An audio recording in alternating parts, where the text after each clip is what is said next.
오늘은 열왕기상을 맺으며 남유다의 4대 왕 여호사밧을 주로 다루며 열왕기는요 반성문으로 쓴 글이기 때문에 죄 많은 북이스라엘의 아합은 6장을 다뤘잖아요. 근데 오늘 여호사밧은 10절만 다루네요.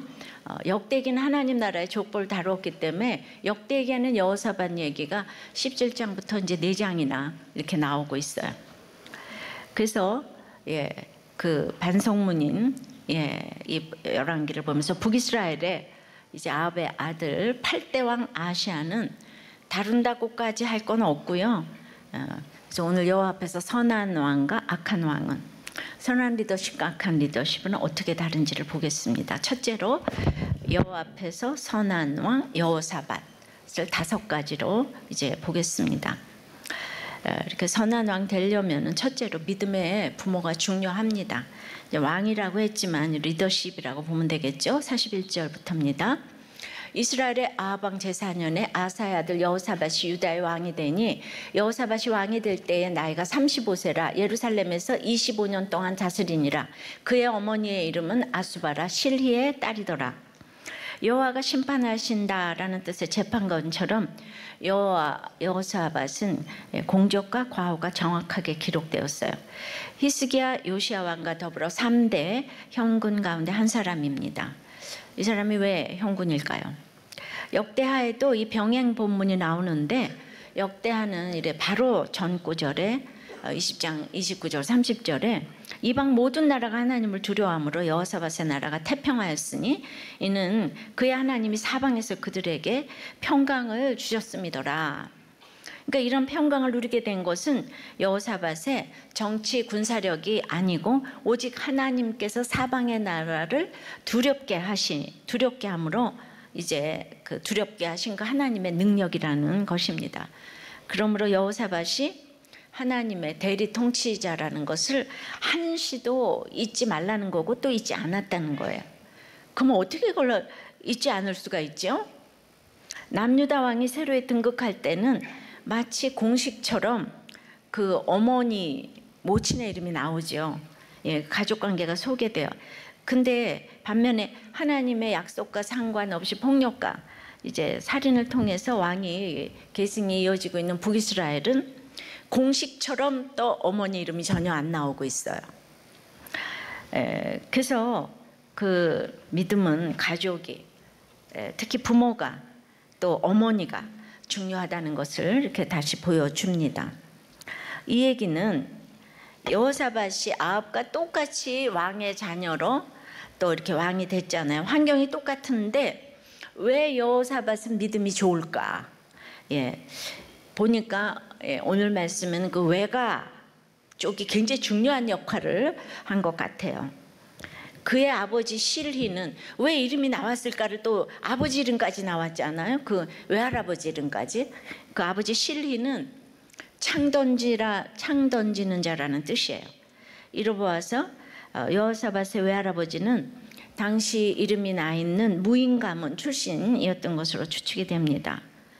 그런데 그의 딸 아수바는 참 이름의 뜻이 이상해요. 버려진, 파멸, 뭐 이런 뜻인 거예요. 이런 이름은 짓기도 어렵잖아요. 근데 항상 이 성경에는 이름이 또 중요하다고 했어요. 이름 가지고 생각을 해보면 아버지의 나라 사랑 때문에 딸이 이제 버려진 것 같은 마음으로 이제 이렇게 파멸당한 것 같은 일이 있지 않았을까요? 우리 수요일 본문이 고린도후서 1장 8절인데요. 형제들아 우리가 아시아에서 당한 환난을 너희가 모르기를 원치 아니하노니 힘에 겹도록 심한 고난을 당하여 살 소망까지 끊어지고 우리는 우리 자신이 사형 선고를 받은 줄 알았으니 이는 우리로 자기를 의지하지 말고 오직 죽은 자를 다시 살리시는 하나님만 의지하게 하심이라. 아멘. 그래서 이번 주 강사님은 이 본문으로 정신질환을 다루시면서 이제 문자적으로 조현병을 앓고 있거나 식구 드릴 수가 있다고 했어요. 혹시 아수바가 이렇게 살 소망까지 끊어져서 하나님만 의지하게 되지 않았을까 생각하면서 믿음은 내가 아무것도 할 수 없는 것을 깨닫는 거라는 거예요. 이런 단어 하나를 생각하면서 저는 항상 신랄 같은 그 가능성을 보면서 사람들을 이해하려고 합니다. 아까 다른 점이 바로 이 절망을 맛본 어머니의 기도가 있지 않았을까 싶어요. 이세벨은 스카이캐슬 엄마가 결국 집안을 멸망으로 이끌어요. 길고 짧은 것은 가봐야 합니다. 근데 아수바처럼 버려진 것 같으나 여호와 앞에 오게 되어 성경에 이름이 나오는 이 여호사밧의 어머니가 될 수 있다는 거죠. 그러니까 아수바가 훌륭해서가 아니라 살 소망이 끊어져서 자신에 대해 절망했기 때문에 죽은 자를 다시 살리시는 하나님만 의지하게 된 거죠. 예. 그래서 이렇게 여호와 앞에 서게 되었어요. 그래서 외할아버지까지 성경에 언급되는 것으로 봐서 구속사적으로 믿음으로 해석을 잘한 이 명가를 이룬 가문이 되었잖아요, 그죠? 그러니까 해석이 중요한 거예요.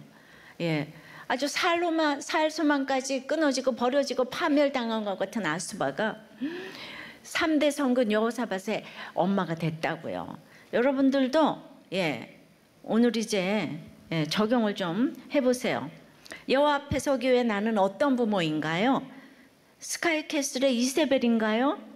버려지고 파멸당한 것 같은 절망을 경험하고 여호와 앞에 서게 된 아수바인가요? 여러분들이 어떤 죽을 일이 있다고 할지라도 오늘 이 가운데서 죽은 가운데서 다시 살리시는 하나님만 의지한다면 여러분들도 아수바가 되어서 여호사밧의 어머니가 될 줄 믿습니다. 선언한 두 번째는 여호와 앞에서 정직히 행하였어요.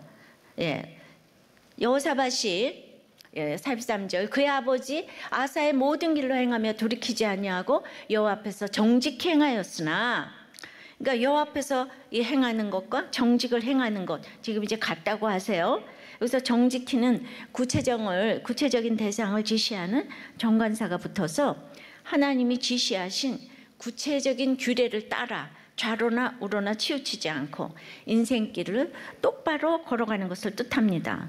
따라서 성경이 말하는 바 정직한 삶을 살기 위해서는 하나님 곁에 항상 머물러서 구체적인 하나님의 지시를 따라야 하니까, 다시 말하면 하나님 앞에서가 아니면 인생은 또 이 세상은 정직이라는 것을 알 수가 없다는 거예요. 하나님의 지시를 받기 위해서라면 이 천국을 가시적으로 보여주는 공동체에 속해야 돼요.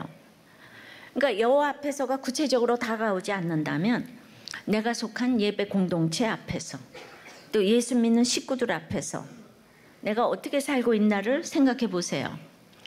분쟁이 없는 공동체라고 또 집이라고 좋은 공동체는 아닙니다. 그래서 이제 그 부목사님 부부가 한 해 동안 열심히 싸웠는데 초등학생 아들이 중재자가 되어서 쫓아다니면서 그런 식으로 살면 안 되지, 참아, 그러면 안 되지, 둘 다 목자인데 목자가 어떻게 말하는지 내가 다 들어보겠어 이러면서, 아이가 그런 얘기를 어디서 들었겠어요? 교회 공동체에서 또 예배에서 들었겠지요. 그러니까 교회 공동체도 있고 식구 공동체도 있겠지요. 근데 같은 예수 공동체 안에서 사는 것 자체가 정직히 행할 수 있는 비결이라는 거예요. 싸워도 이렇게 싸워야 되는 거예요. 그러니까 혼자서 정직하다는 것은 아주 위험합니다. 의로움이 돼서 남을 찌르죠. 결국 정직하다는 것은, 그래서 내가 정직할 수 없다는 것을 깨달아야 하나님의 정직을 알게 됩니다. 그래서 절대적으로 공동체가 필요합니다. 그 공동체에 들어가지 않고 여러분들이 정직하다고 하는 거는 이 세상은 또 알아듣지를 못하죠. 여러분들 목장에 들어가셔야 돼요. 혼자서 정직하다고 하는 거는 결국 하나님이 기뻐하지 않으세요. 이런 정직함으로 아사의 모든 길로 행하여 돌이키지 아니했다고 합니다. 아사의 조부 르호보암과 부친 아비암은 산당을 세우고 남색하는 자들을 허용했지요. 그러니까 그들은요 아합 못지않은 악을 행했어요. 북이스라엘 남유다의 왕들의 퀄리티가 좋고 나쁘고가 아니에요. 하나님을 얼만큼 의지하는가 이거죠. 근데 아사는 아버지 아사는 이것들을 다 헐어버리고 특별히 그 우상 숭배자인 모친의 위를 패했어요. 대단하죠? 그래서 아사의 길은 조상 다윗같이 여호와 보시기에 정직하게 행했으며 이 개혁의 길을 갔다는 거예요. 역대하 17장 6절에도 여호사밧이 산당과 아세라 목상들을 제하고 율법책을 가지고 유다에서 가르치되 여러 사람을 보내어 그 모든 성읍으로 다니며 백성들을 가르치니 여호와께서 유다 사방의 나라에 두려움을 주셔서 여호사밧과 싸우지 못하게 하셨다고 해요. 그러니까 크게 용맹한 군사를 100만을 두게 되었는데요. 왕권을 대리하여 일하는 용사가 100만이나 되도록 여호사밧이 얼마나 종교개혁을 간절하고 철저하게 했는지 모릅니다. 그래서 사방에 두려움을 주셔서 그동안 우리를 아무도 공격을 못했는데 이제 실력이 쌓였나 봐요. 공격도 받네요. 예. 어머니 영향으로 아합과는 다른 부자도 있는 걸 이렇게 봅니다. 예. 부자도 이렇게 경건하게 살 수 있다는 것을 이렇게 보여주었어요. 그죠? 적용해 보세요. 여러분은 공동체에서 정직하다는 평가를 받습니까? 공동체에서, 집에서. 예. 또 아니면 공동체를 무시하며 혼자 정직합니까? 예, 서로 물어보면 될 것 같아요. 예. 그러나 여호사밧은 이렇게 여호와 앞에서 정직히 행하였는데 성경은 여호사밧에 대해 부정적인 평가도 함께 기록을 했어요. 그래서 선한왕 3번째는 패하지 못하는 산당이 있다는 거예요. 다시요. 43절. 산당은 패하지 아니하였으므로 백성이 아직도 산당에서 제사를 드리며 분향하였더라. 열왕기상 3장에 보면 왜 솔로몬 시대의 기본 이제 산당에서 1000번제를 드렸잖아요. 성전 짓기 전에. 근데 이제 성전을 지은 후에는 이 성전에서만 예배드리라고 그랬어요. 그런데 이스라엘 백성들이 1000번제를 드려본 후에 너무 이스라엘 나라가 부귀영화를 누리는 걸 보게 됐잖아요. 그러니까 이 산당을 포기를 못하는 거예요. 산당 예배를 포기를 못하는 거예요. 그러다 보니까 이 고질적인 종교적 범죄 온상이 되었어요. 그래서 아사를 비롯해서 아사랴, 요담 같이 대단히 여호와 보시기에 정직히 행한 왕들도 이 다 산당을 패하지 못했어요. 이거 쉽게 말하면 우리가 아무리 믿어도 우리는 다윗보다 솔로몬을 너무너무 좋아해.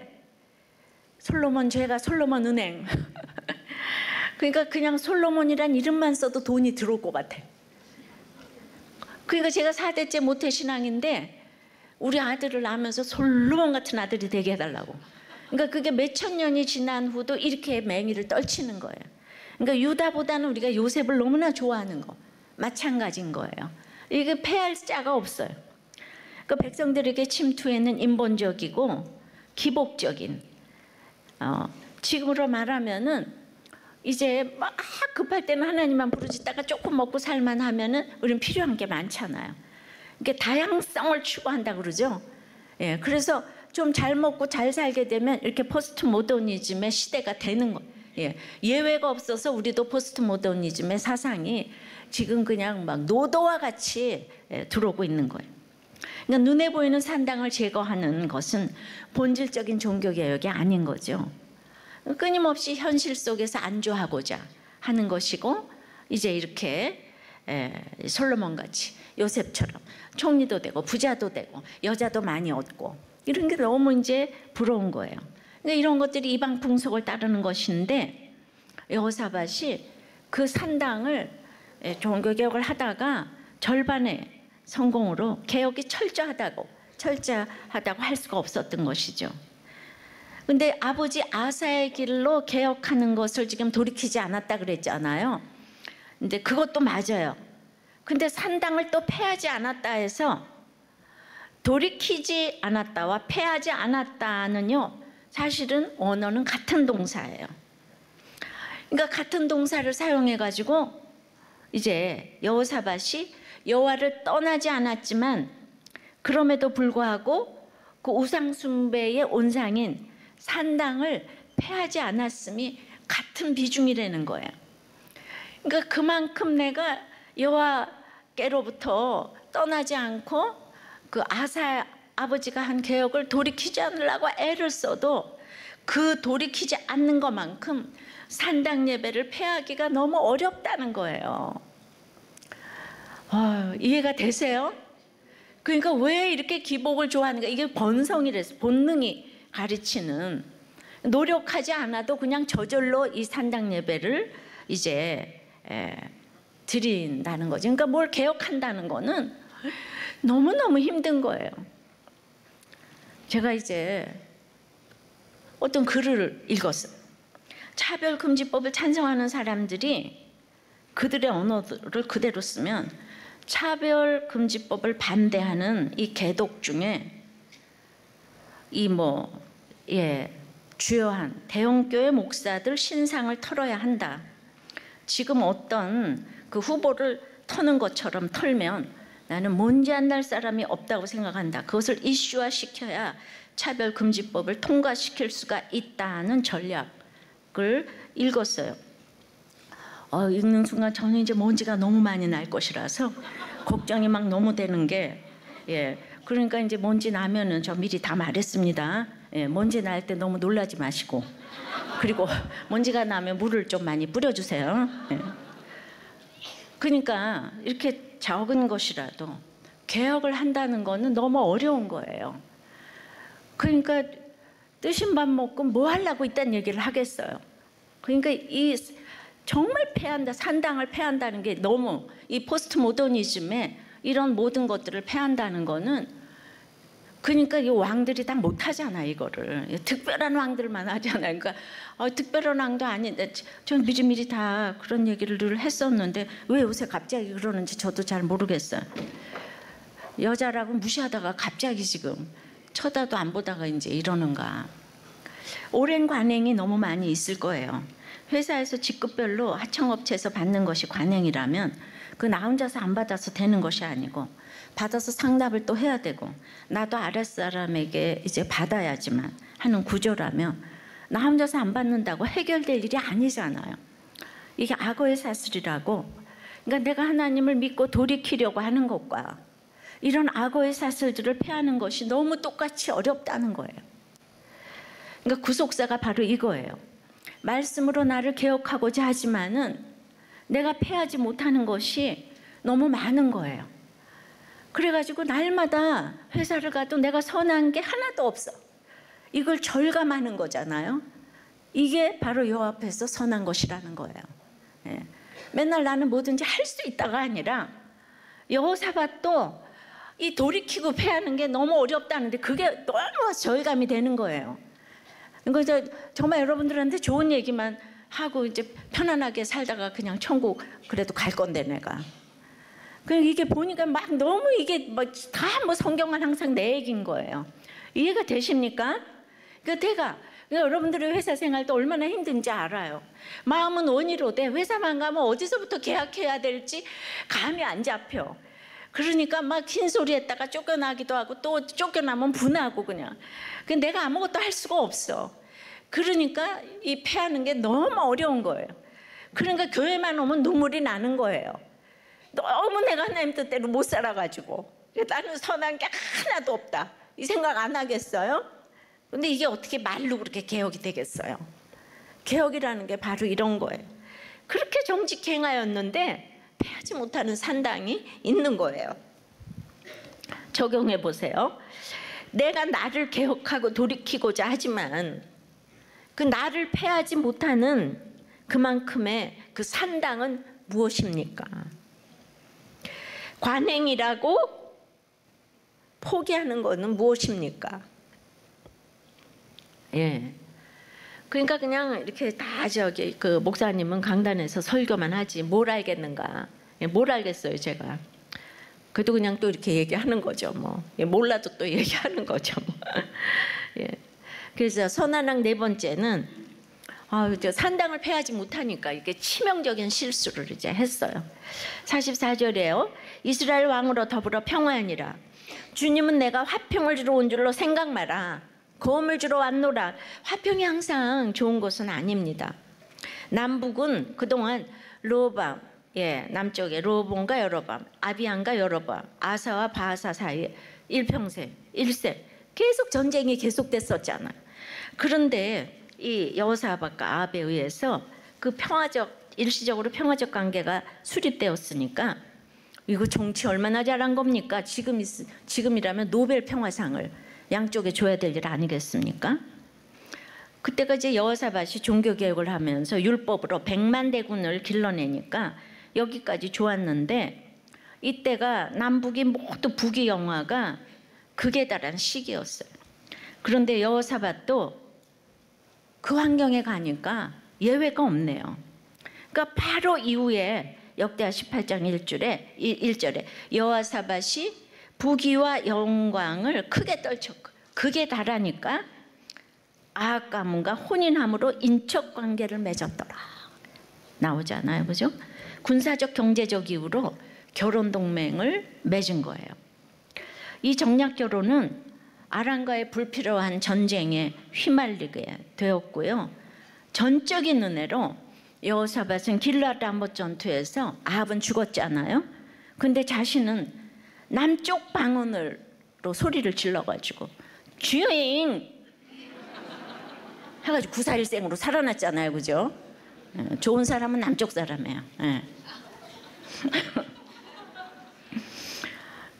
그래가지고 이제 역대하 19장 1절 이렇게 보면은 아주 그냥 시침을 뻑 따고 예루살렘으로 편안히 돌아왔대요, 여호사밧이.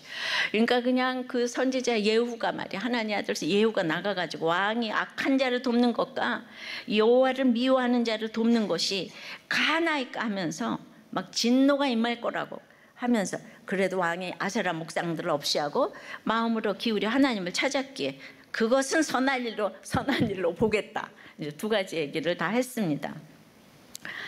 그러니까 아람보다 더 무서운 것이 혼인 동맹을 맺은 거라는 거죠. 여호사밧의 인생에서 가장 치명적인 실수를 한 거예요. 이 결혼으로 인해 남유다의 북이스라엘의 우상 숭배를 비롯한 모든 불법이 흘러들어왔어요. 역대 21장에 보면 한 사람이 얼마나 중요한지 압니까? 한 사람 때문에 예배를 드릴 수도 있고 안 드릴 수도 있는 거예요. 한 사람의 지도자, 오늘 선한 왕 악한 왕, 우린 정말 선한 왕을 위해서 기도를 해야 되는데, 예, 그 여자 아달랴 한 사람이 유다로 시집가 가지고 다 불법이 흘러들어왔어요. 더 나아가서 아합의 딸인 아달랴는 유다의 그 아들과 손자까지 남자는 다 죽여버리고 자신이 여왕이 되는 엄청난 이 살육으로 남유다의 다윗 왕조 자체가 끊어져서 그 예수님이 못 올 뻔한 가장 큰 위기를 초래한 그 짓을 여호사밧이 한 것이죠. 여호사밧의 죄보다 더 큰 죄는 이 세상에 없어요. 일평생 전쟁을 해도 전쟁이 있었던 때가 더 나았어요. 누구와 평화하는가는 아주 중요합니다. 예. 그러니까 결국 백성이 산당에서 분향하는 것도 여호사밧을 보면은 패하지 못하는 게 당연하다는 거예요. 속지 않으시는 주님께서 결국 여호사밧은 아합보다도 훨씬 더한 만고의 죄인이라는 거예요. 비교할 수 없는 죄인이 바로 여호사밧이라는 거죠. 그러니까 여러분들이 이렇게 옳고 그름으로 그 부부를 보고 나라를 보고 이러시면 안 된다는 얘기를 하는 거죠. 예. 45절이에요. 여호사밧의 남은 사적과 그가 부린 권세와 그가 어떻게 전쟁하였는지는 다 유다왕 역대지략에 기록되지 아니하였느냐? 그러니까 여호사밧의 치적에 대해서는 하나님 나라의 족보에 올라갔다는 평가를 내렸기 때문에 이 열왕기에는 이제 여기 반성문 쓰는 데니까 언급 안 해요. 이제 4장 썼다 그랬잖아요, 역대 하에.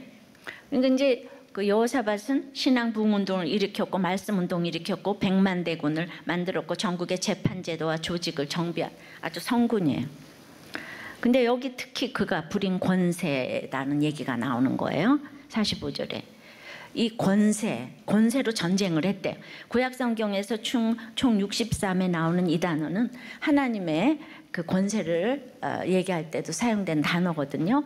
그러니까 여호사밧이 그만큼 강력한 권세를 행사했다는 거예요.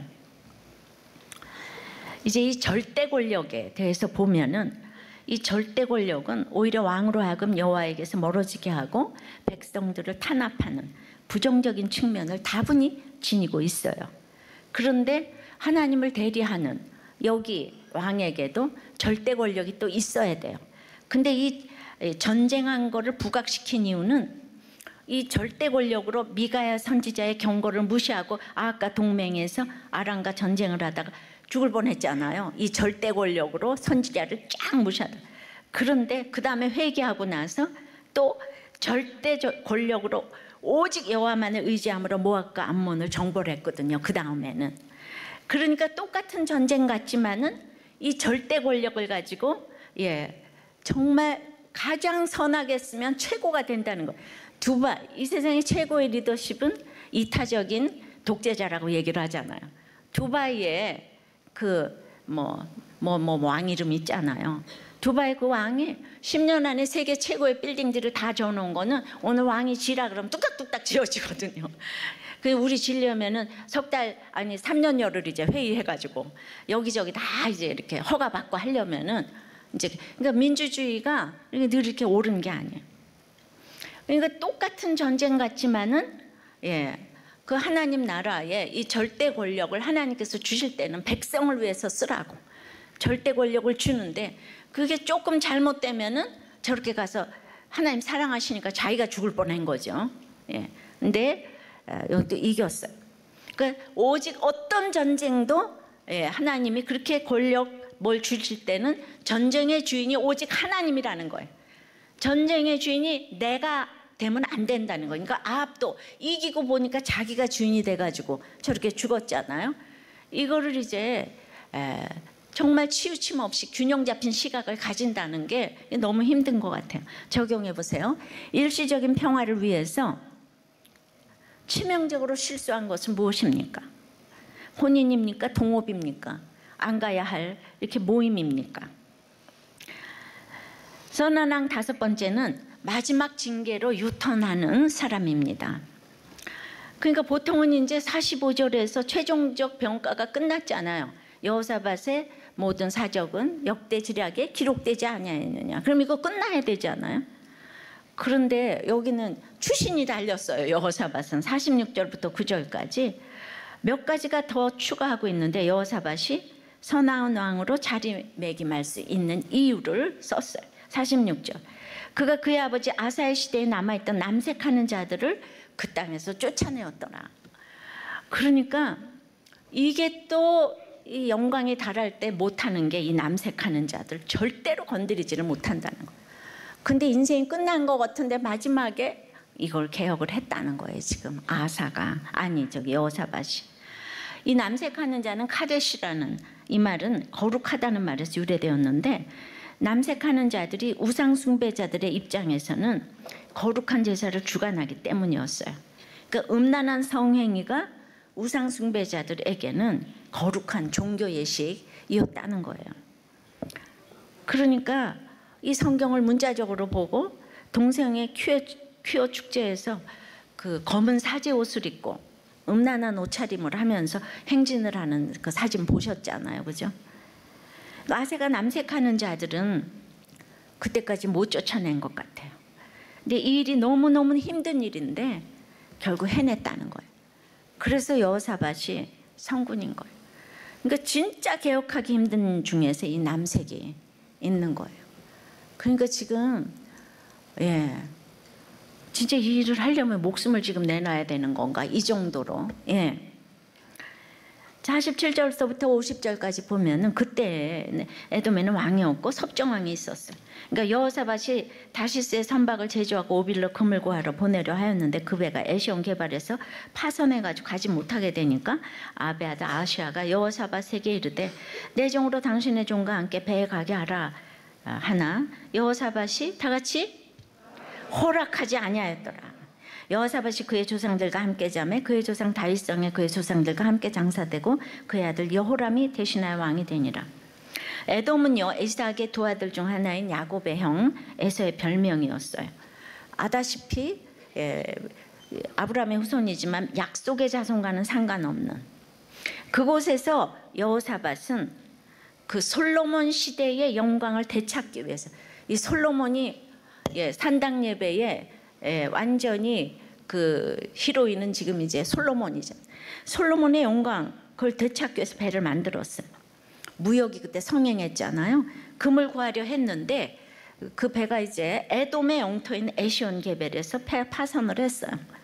그러니까 에돔도 약속의 자녀가 아닌데 우리가 그렇게 자꾸 실수를 해요. 그런데 이 배를 누구와 함께 오늘 만들었다고 했죠? 아합의 아들 아시아와 함께 만들었다는 거예요. 그러니까 아합이 죽었는데 계속 교제를 하고 있는 거예요 지금.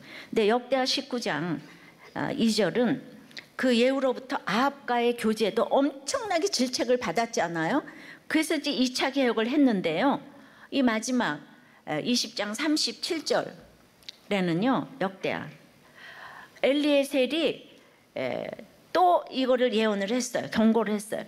그 북쪽에 심히 악을 행하는 아시아와 네가 교제를 하기 때문에 네 배를 파손시킬 거다. 분명히 그렇게 나와 있어요.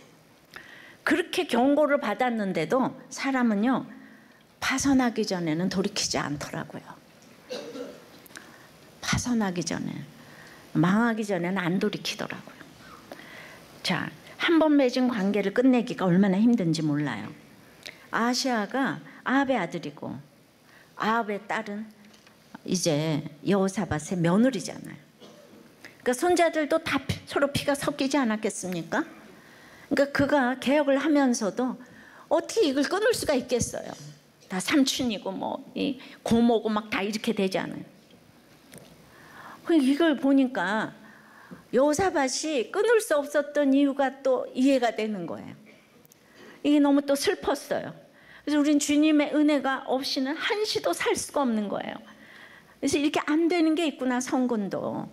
하나님 여호사밧을 너무 사랑하셔서 그렇게 두 나라가 만든 배를 파손시키는 거예요. 엄청난 국가적 손실을 주시면서.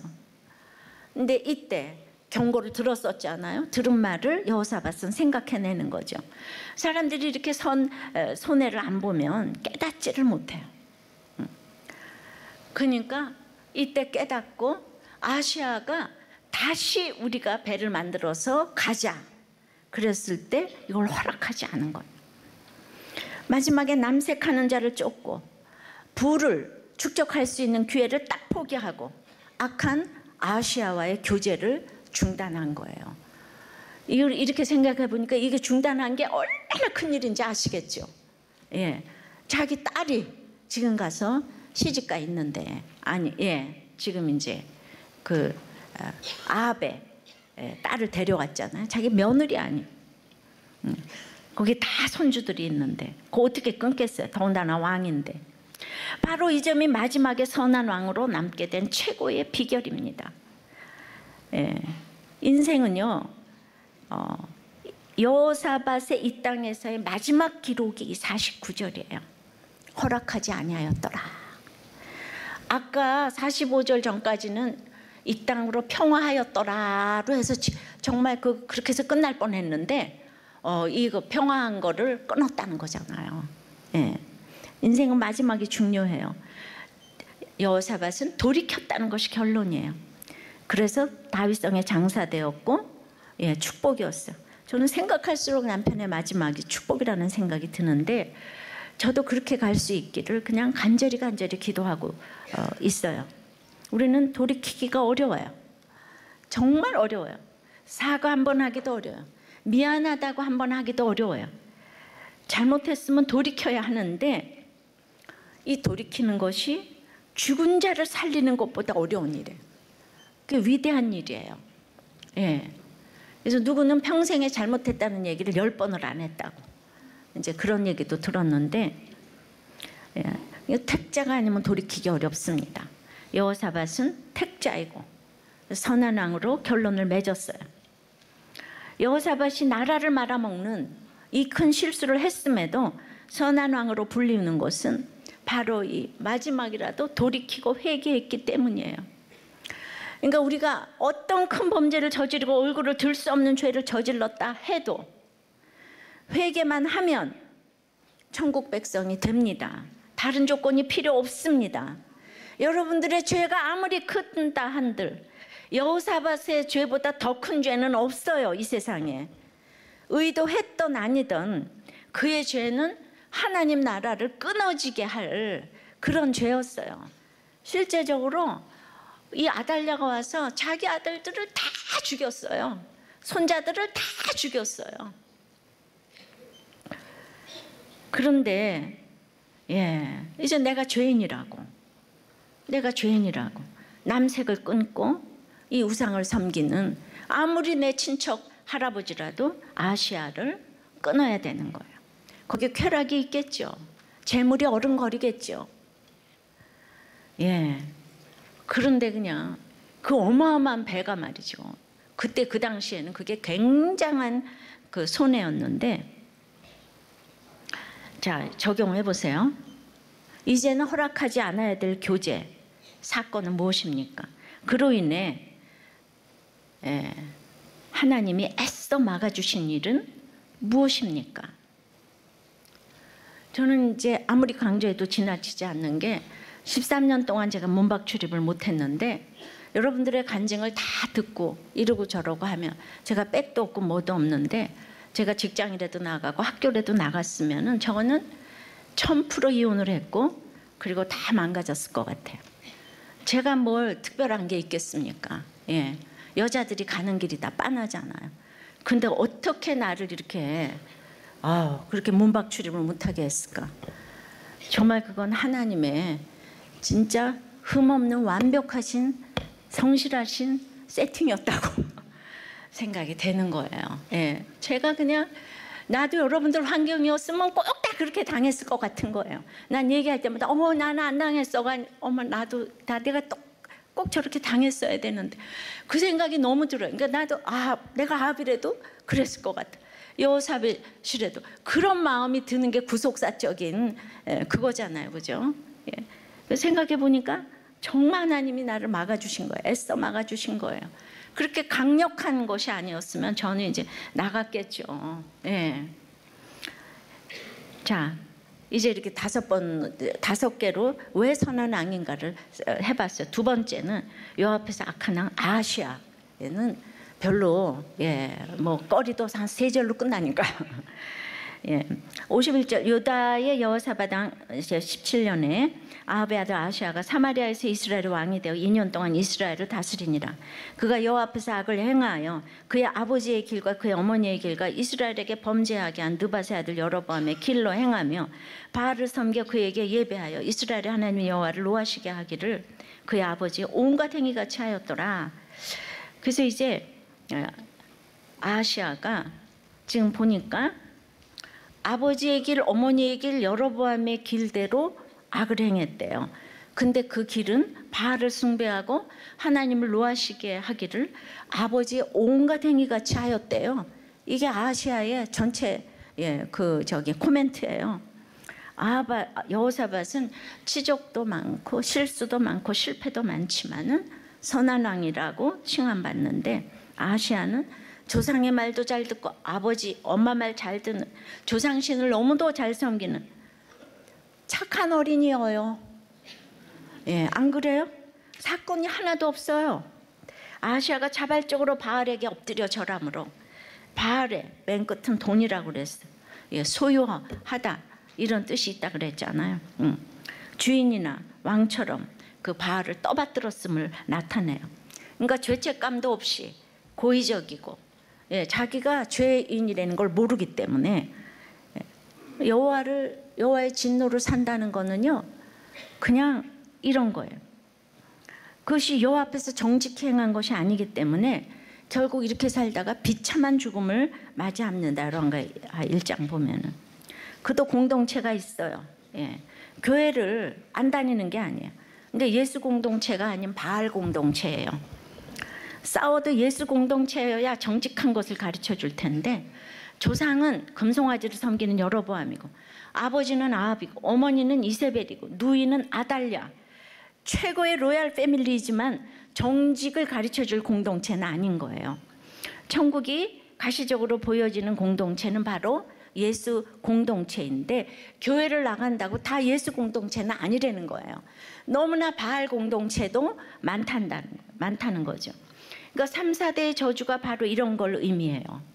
자, 이렇게 해서 계속해서 그 아달랴의 모든 3, 4대의 이름들이 마태복음에 계보에서 빠졌어요. 로열 패밀리일수록 고질적 우상 숭배에서 끊어지기가 너무나 힘든 거예요. 그러니까 이 말은 내가 엄마 아버지 말 잘 듣다가 내가 지옥에 갔다, 이런 거예요. 여로보암의 길은 바로 그 금송아지 숭배하는 돈신, 만몬신, 이 세상 모두가 하나님보다 위에 놓고 돈을 섬기는 거죠. 그래서 53절에 그의 아버지의 온갖 행위같이 하였대요. 아합은 억울하지 않겠어요? 모두 이세벨이 충동질한 건데. 근데 책임은 아합한테 물어요. 여자의 머리가 남자고 남자의 머리가 그리스도이기 때문에 우리는 속인 자보다 속은 자가 더 나쁘다는 거예요. 아담과 하와 때도 책임을 아담에게 물으셨어요. 그래서 남자는 얼마나 책임을 지는 이 가장으로서 믿음에 책임을 지는 그 역할을 해야 되는지 몰라.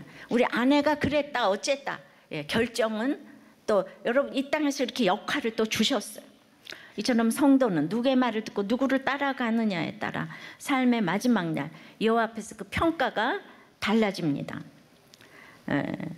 근데 이제 어떻게 아합의 아들이 아시아가 왕이 계승할 수가 있어? 왜냐하면 북이스라엘은 계속 모반 살인이 계속돼서 그 아주 왕조가 없어졌잖아요. 근데 이 오므리 왕조가 계속 아시아까지 지금 내려가고 있잖아요. 그건 왜 그러겠어요? 아합이 한번 겸비한 태도를 보인 적이 있잖아요. 기억나시죠?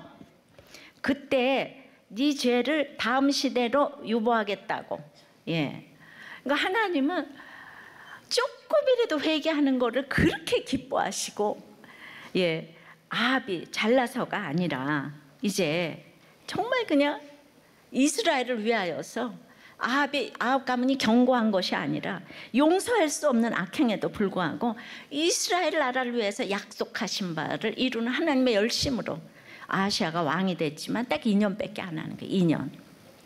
이 사람은 조상, 아버지, 엄마 말 잘 듣다가 엄마 앞에서 짝짝꿍 하다가 지옥 갔다는 거예요.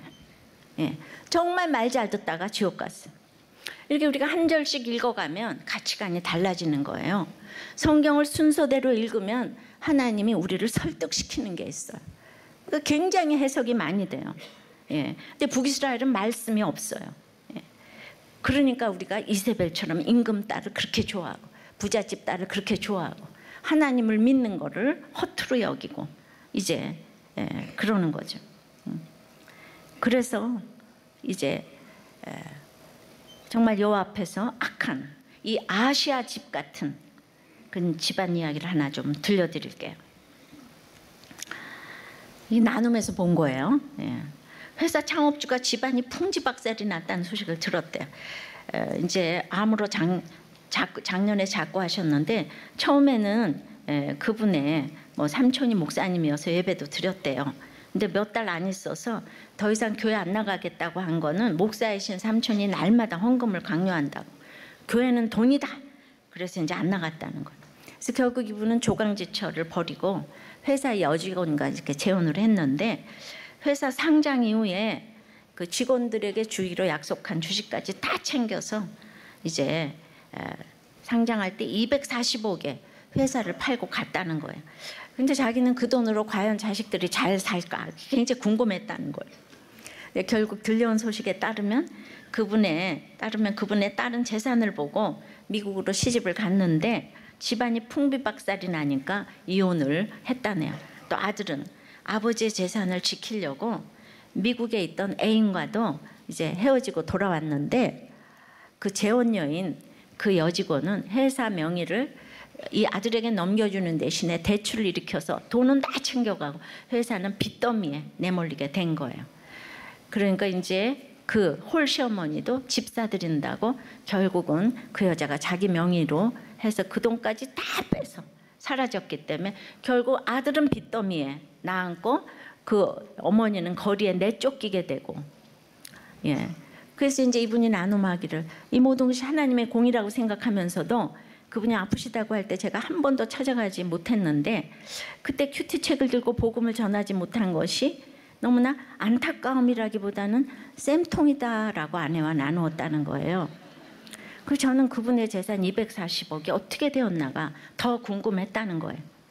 그러니까 초호님이 이런 처방을 하네요. 그렇게 되면 그 240억도 이리저리 간단히 날아가 버릴 것 같은데요. 세금으로 나가고 도둑에게 감사헌금하고 강도에게 건축헌금하고 그렇게 해서 다 사라져 버릴 것 같다고 이렇게 처방을 하네요. 예. 이 창업주의 길이 아시아와 같지 않습니까? 예. 우리가 정말 믿음도 없는데 다 아비마귀에게서 난 부모 말을 잘 듣다가 예수 없이 이렇게 지옥에 가는 평탄한 아시아 같은 사람, 평탄해 보이는 아시아와 같은 사람이 있는데 우리는 죄를 졌어도 마지막에 회개하고 가는 여호사밧 같은 사람이 돼야 될 줄 믿습니다. 예, 말씀을 맺어요. 오늘 너무나도 버려진 것 같고 파멸당한 것 같은 그 마음으로 이 자리에 왔다면 오늘 죽은 가운데서 살아내시는 그 하나님을 부르기 위한 하나님의 콜링인 줄을 믿사오니 이 하나님을 믿고 부르고 나와서 믿음의 부모가 되어서 어마어마한 여호사밧 같은 사람의 어머니가 될 수 있도록 주여 그 자리를 인정하여 주시옵시고 자리매김하게 도와주시옵소서. 여호와 앞에서 우리가 다 선한 아버지 하나님 리더가 되며 부모가 되며 아버지 하나님 상사가 되며 그런 모든 리더십들이 될 수 있도록 주여 은혜를 내려 주시옵소서. 부모님 잘 모시는 거 중요하지만은 우리 부모님 예수 믿게 아버지 하나님 그것이 가장 큰 기도 제목이 될 수 있도록 주여 우리의 가치관을 바꾸어 주시옵소서. 예수 그리스도 이름으로 기도드리옵나이다. 아멘.